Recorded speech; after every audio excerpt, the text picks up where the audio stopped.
ಪ್ರಕೃತಿಯಲ್ಲಿ ಎಲ್ಲ ಪ್ರಾಣಿಗಳಿಗೂ ಕೂಡ ಸಮಾನವಾದಂತಹ ಹಕ್ಕಿದೆ. ನಾಯಿಗಳನ್ನು ಹುಡುಕಿ ಹುಡುಕಿ ಕೊಲ್ಲಲಾಗ್ತಾ ಇದೆಯಂತೆ.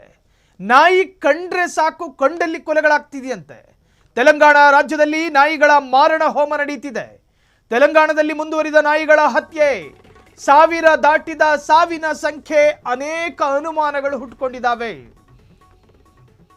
ನಾಯಿಗಳನ್ನ ಕೊಲ್ಲುತ್ತಿರುವಂತಹ ತೆಲಂಗಾಣದ ಒಂದು ಪ್ರದೇಶದ ಜನ ಯಾಕೆ ಏನು ಅನ್ನೋದು ಗೊತ್ತಿಲ್ಲ.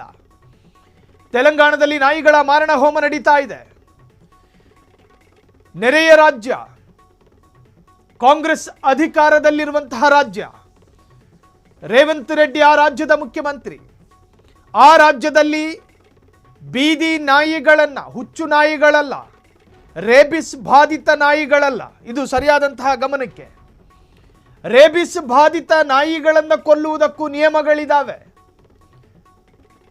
ಆದರೆ ಸರ್ವೇ ಸಾಧಾರಣ ಬೀದಿ ನಾಯಿಗಳನ್ನು ಹುಡುಕಿ ಹುಡುಕಿ ಕೊಲ್ಲಲಾಗುತ್ತಿದೆ ಅನ್ನೋದಾದ್ರೆ ಇದಕ್ಕೇನೋ ಕಾರಣಗಳಿದ್ದಾವೆ. ಅನುಮಾನಗೊಂಡು ಕೆಲ ಪ್ರದೇಶದ ಭೂಮಿ ಅಗೆದು ನೋಡಿದಾಗ ಅಲ್ಲೊಂದಷ್ಟು ಸತ್ತ ನಾಯಿಗಳ ಡೆಡ್ ಬಾಡಿಗಳು ಸಿಕ್ಕಿದಾವೆ. ಅದು ಯಾವುದೋ ಒಂದು ರೋಗಕ್ಕೆ ತುತ್ತಾಗಿ ಸತ್ತಿರೋ ಥರ ಕಾಣ್ತಿರಲಿಲ್ಲ.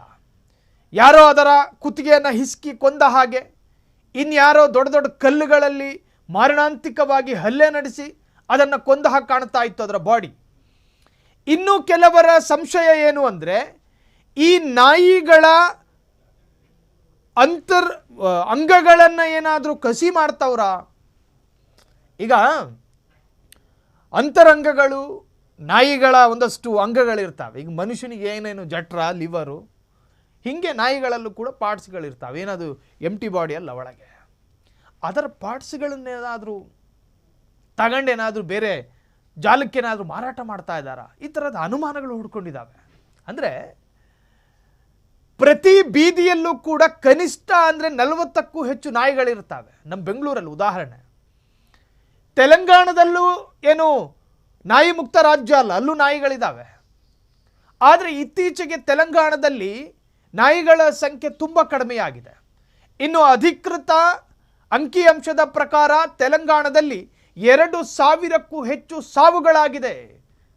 ಸಾವುಗಳು ಅಂದರೆ ಆಕಸ್ಮಿಕ ಸಾವುಗಳಲ್ಲ, ಬರ್ಬರ ಕೊಲೆಗಳಾಗಿದೆ ನಾಯಿಗಳದ್ದು. ಹಾಗಾದರೆ ಈ ನಾಯಿಗಳನ್ನು ಹುಡುಕಿ ಹುಡುಕಿ ಕೊಲ್ಲುತ್ತಿರುವವರು ಯಾರು? ಯಾರ ಕಣ್ಣಿಗೂ ಕಾಣಿಸ್ತಿಲ್ಲ ಅವರು, ಎಲ್ಲರೂ ಕೂಡ ನಿಗೂಢರು. ನಾಯಿಗಳು ಸಾಯ್ತಾ ಇದ್ದಾವೆ. ಆ ನಾಯಿಗಳನ್ನು ಅನುಮಾನಾಸ್ಪದ ಪ್ರದೇಶದಲ್ಲಿ ಭೂಮಿಯನ್ನು ಅಗೆದು ಅದನ್ನು ಹೂಳಲಾಗ್ತಾ ಇದೆ. ಅದರ ಅರ್ಥ ಇದನ್ನು ಯಾರೂ ಪತ್ತೆ ಹಚ್ಚಬಾರ್ದು, ನಾವು ಹೂತ ಹಾಕಿದ್ದು ಯಾರಿಗೂ ಗೊತ್ತಾಗಬಾರ್ದು. ದೇರ್ ಈಸ್ ಸಮಥಿಂಗ್, ಏನೋ ಒಂದು ಸಣ್ಣ ಸ್ಪೆಲ್ಲಿಂಗ್ ಮಿಸ್ಟೇಕ್ ಕಾಣ್ತಾ ಇದೆ. ನಾಯಿಗಳ ಸಂಖ್ಯೆಯಲ್ಲಿ ಕಡಿಮೆ, ಇನ್ನು ಕೆಲ ಪ್ರದೇಶದಲ್ಲಿ ಭೂಮಿ ಒಳಗಡೆ ನಾಯಿಯ ಡೆಡ್ ಬಾಡಿಗಳು ಪತ್ತೆ ಆಗ್ತಾ ಇರೋದು ನಾನಾ ಅನುಮಾನಗಳಿಗೆ ಎಡೆ ಮಾಡಿಕೊಟ್ಟಿದೆ. ತೆಲಂಗಾಣದಲ್ಲಿ ನಾಯಿಯ ಬ್ರೂಟಲ್ ಮರ್ಡರ್, ನಾಯಿಗಳನ್ನು ಹುಡುಕಿ ಹುಡುಕಿ ಕೊಲ್ಲಲಾಗುತ್ತಿದೆ. ನಾಯಿ ಕಂಡ್ರೆ ಸಾಕು ಕಂಡಲ್ಲಿ ಕೊಲೆ. ತೆಲಂಗಾಣದಲ್ಲಿ ನಾಯಿಗಳ ಮಾರಣ ಹೋಮವೇ ನಡೆದು ಹೋಗಿದೆ. ತೆಲಂಗಾಣದಲ್ಲಿ ಮುಂದುವರಿದ ನಾಯಿಗಳ ಹತ್ಯೆ, ಸಾವಿರ ದಾಟಿದ ಸಾವಿನ ಸಂಖ್ಯೆ. ಒಂದು ತಿಂಗಳಲ್ಲಿ ಬರೋಬ್ಬರಿ 200ಕ್ಕೂ ಹೆಚ್ಚು ನಾಯಿಗಳ ಸಾವಾಗಿದೆ.